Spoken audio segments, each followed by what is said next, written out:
बिस्मिल्लाहिर्रहमानिर्रहीम। अस्सलामु अलैकुम वरहमतुल्लाहि वबरकातुहू। दोस्तों, आज का सवाल गद्दे, कालीन, तकिए वगैरह पर सजदा करने से मुताल्लिक है। सवाल ये है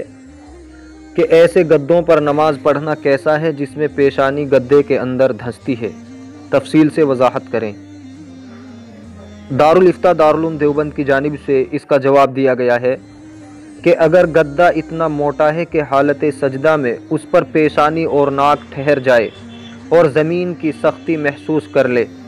तो उस पर नमाज पढ़ सकते हैं। लेकिन अगर पेशानी और नाक न ठहरे बल्कि गद्दा दबता ही रहे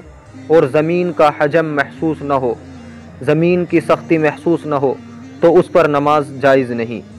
इसी तरह कालीन पर नमाज पढ़ने से मुताल्लिक सवाल के बारे में दारुल इफ्ता दारुल उलूम देवबंद की जानिब से जवाब दिया गया है कि कालीन वगैरह पर सजदा करने के बारे में शरीयत का हुक्म ये है कि अगर उस पर सजदा करते वक्त पेशानी किसी एक जगह पर जम जाती है और पेशानी में मुकम्मल ठहराव और सुकून पैदा हो जाता है, खा थोड़ा दबाव के ज़रिए ठहराव हासिल हो, तो ऐसे कालीन पर सजदा करना जायज़ है, उस पर सजदा अदा हो जाता है। अगर कालीन ऐसी है तो उस पर सजदा करना सही हो जाएगा और नमाज दुरुस्त हो जाएगी।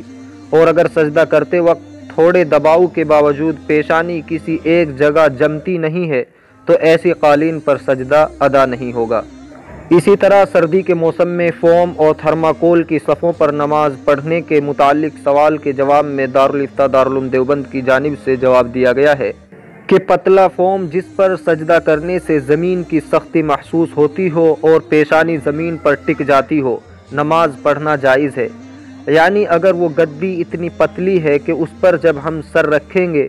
तो वो दबकर ज़मीन से मिल जाएगी और हमारी पेशानी ज़मीन पर टिक जाएगी, ज़मीन का हजम महसूस होगा,